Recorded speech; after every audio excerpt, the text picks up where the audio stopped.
You are listening to a Blaze Bible Reflection. Today's passage is Matthew chapter 4, read by Ivan. The turning point. Temptation as a test of identity and fidelity. Matthew 4 places the temptation of Jesus immediately after the baptism because the two scenes belong together. In the Jordan, Jesus receives the revelation of his identity. He is the beloved Son in whom the Father is well pleased. In the desert, the focus shifts from identity to fidelity. The Spirit leads Jesus into the wilderness, not to question his identity, but to show what kind of son he will be and how he will live out that identity in faithful obedience to the Father. This becomes clear when we look closely at the devil's words. The phrase, "if you are the Son of God," is often misunderstood. In Greek, the particle a, in English if, forms a real condition, not a doubtful or hypothetical one, like saying, "if it rains, the ground will be wet." Here it has the sense of since, as in, since it is raining, the ground will be wet. The devil is not questioning Jesus' identity. He knows who Jesus is and would have heard the declaration at the baptism that Jesus is the Son of God. What he challenges is how he will use that identity, whether he will use his sonship in the wrong way. Will he be the kind of son who serves himself, or the kind of son who remains faithful to God?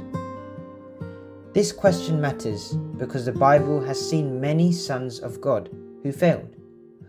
Adam, the first son, chose desire over obedience. Israel, God's firstborn, failed repeatedly in the wilderness. The kings of Israel, also called sons, often used their position for pride or power. When Jesus enters the wilderness, he stands where these earlier sons once stood. Matthew invites us to watch closely and see whether he will follow their path or finally show the faithfulness they lacked. The three temptations give the answer. Each one targets the self, and each one tests fidelity. First, Jesus is urged to turn stones into bread, a test of self-gratification. He refuses and says we live by God's word. Second, he is told to jump from the temple, a test of self-exhibition in the sense of self-display. He refuses and will not test God. Third, he is offered the kingdoms of the world, a test of self-glory. He refuses and worships God alone. At every step, Jesus chooses obedience over appetite, humility over show, and worship over power. He becomes the son who does not fall. What happens to Jesus in the desert echoes what happened to Adam and Eve in Eden. Genesis tells us that the fruit appealed to the appetite, to the eyes, and to the desire to be wise and powerful. John later describes these same forces as the lust of the flesh, the lust of the eyes, and the pride of life. The devil brings those same old traps to Jesus: pleasure, pride, and power. But Jesus meets each one with faithful obedience. Instead of reaching for what looks good, feels good, or seems powerful, he keeps his heart steady on God. Where Adam and Eve fell, Jesus holds firm. When the temptations end, Jesus steps into his mission. He begins preaching the kingdom, calls disciples to join him, and starts teaching and healing throughout Galilee. His ministry flows from the fidelity he showed in the desert.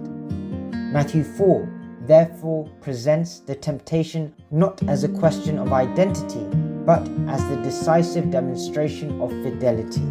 Jesus emerges from the wilderness as the obedient son, the one who succeeds where all others failed, and the one whose faithfulness now opens the way for the kingdom to break into the world. This passage also speaks to us. temptations come to us in the same forms: pleasure, pride, and power. They test our fidelity and ask what we will do with the life and identity God has given us. Jesus shows the way.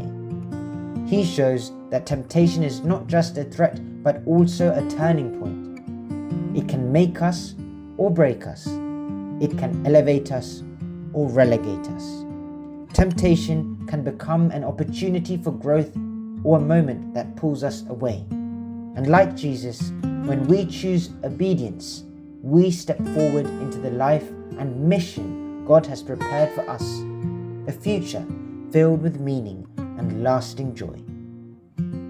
God bless you. Stay close to the Word. The Ablaze Team.